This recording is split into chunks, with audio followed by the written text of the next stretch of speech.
It is the perfect weapon in the war on terror. This high-tech unmanned weapon system has revolutionized killing and turned war into a video game. Now we can target and kill terrorists in hard-to-reach, dangerous places on the other side of the world with a push of a button, without putting our own soldiers at risk and no boots on the ground. After a long and bloody history of warfare, we finally can wage a surgically precise and clean war without sacrifice. Or do we? I got into the issues of drone warfare and the gamification of war in 2010. I was then working on my last film that looks at how children in the States are growing up behind screens and spend most of their time in the virtual world. And I came across a story of a gamer who dropped out of high school and joined the military. And because of the skills he had acquired from gaming, he quickly was put to be a drone pilot. At the age of 19, he was an instructor for other drone pilots. Today, our children go from getting points per kill to killing real people on the other side of the world. Take a look at this.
The US military has been targeting gamers in their recruiting strategies for the last decade. This has been incredibly successful and is now spreading around the world. It is done in Germany and in Sweden and here in Norway. The relationship between the military and the entertainment industry goes way back. In the 60s, the Pentagon funded the creation of the first video game, and since then, we have seen a steady increase in the militarization of video games. Since 9/11, our games are now focusing on killing terrorists. Our kids are playing real scenarios from war, and from a young age, they spend an incredible amount of time in this gamified, distorted perception of war. For them, war is normalized, and killing is made to look fun and cool. This gamification is preparing and creating our new warriors, and this militainment has a huge cost. The gamers are incredibly important for the military. They have grown up in the digital world, and they have highly developed computer skills. Their eye and thumb coordination is incredible. They are excellent at multitasking, team fighting, trigger-fast decision-making, and target shooting. Their brains are simply wired for modern warfare. We have succeeded in making war into a game.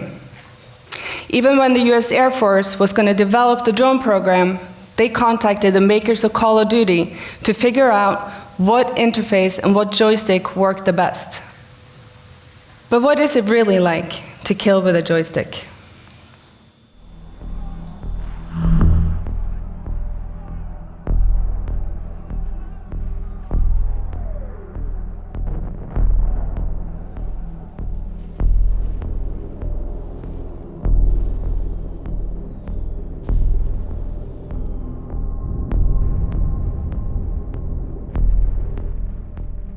We must guard against the acquisition of unwarranted influence, whether sought or unsought, by the military-industrial complex.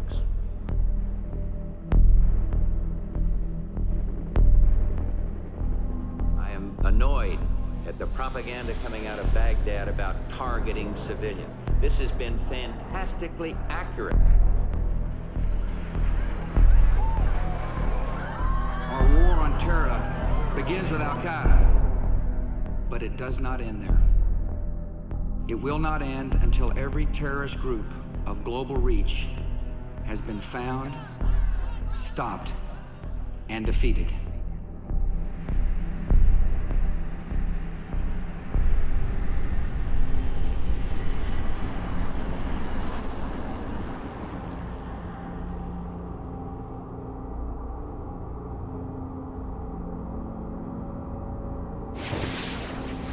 To kill is the most personal and most serious decision a human can make.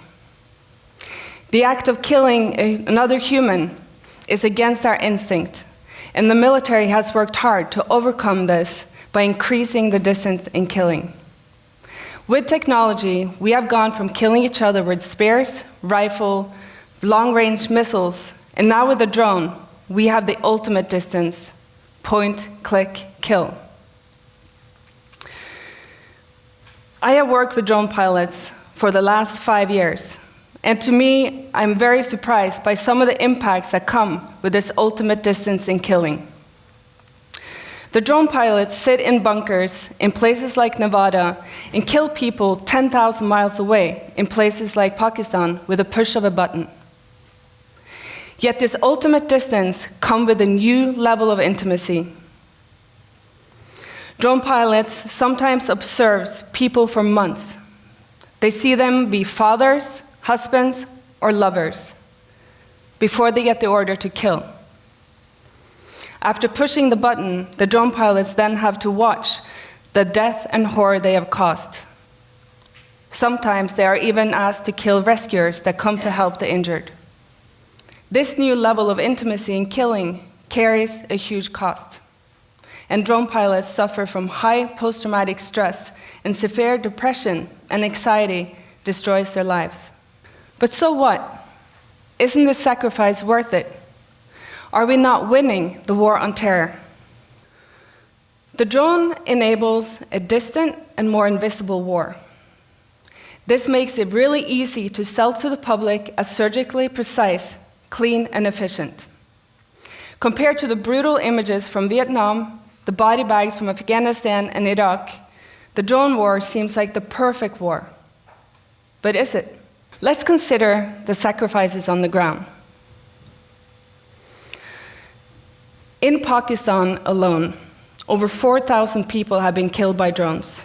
Out of these, just 2% are high-level militants. Who are the other 98%? We know that most of these are civilians. Living under the drones is hell. The drones terrorize whole populations and destroy societies. The psychological trauma is devastating, and especially the children are suffering. We have met with children that have survived drone attacks, and they tell us that they are afraid of the blue sky, because that's when the drones fly. They no longer have joy in their eyes. They no longer go to school or play outside. To the people on the ground, the drones are the most cowardly way to wage war. It creates a lot of anger, hatred, and revenge. Like the head of intelligence for the US Joint Special Command Operation says, the US drone war creates more militants than it kills. We are simply adding fuel to the fire. I would like to quote President Obama from the Nobel Peace Prize ceremony. I believe that the United States should be a standard bearer in the conduct of war. That is what makes us different from those whom we fight. Since 9/11, the US has broken and changed the laws of war. And in doing so, the whole world has become a battlefield. Studies show that in the war on terror, close to 1 million people have been killed or died as a consequence. The ripple effects are starting to blow back at us. Terrorism is horrible, cowardly and used to instill fear in us. But as the failures of the war on terror shows us, you do not fight terror with terror. It simply does not work. This is just the beginning. The US is setting an extremely dangerous example with their use of drones, killing thousands of people outside of declared war zones with no transparency and no accountability. What are we going to do when nations like Russia, China, or Iran start using drones to take out the people that they see as imminent threats around the world? It might be too late then to raise our hands. Drones have changed warfare and possibly our future without us having a proper debate about what this means ethically, morally, or legally. They have made us way too comfortable with the never-ending distant war on terror. The drones have turned war into a video game, gamers into killers. We have made killing too easy and life too cheap, and in doing so, we are lowering the bar for going to war.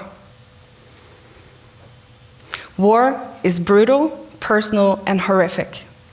It is the very definition and what should prevent us from going to war. There is no war without sacrifice, not for the drone pilots, not for people on the ground, and not for us. We need to make sure that we hold the US accountable for their actions and demand that international laws set the standard for how war should be fought, for all of us. We have crossed the red line. War is not a game. Thank you.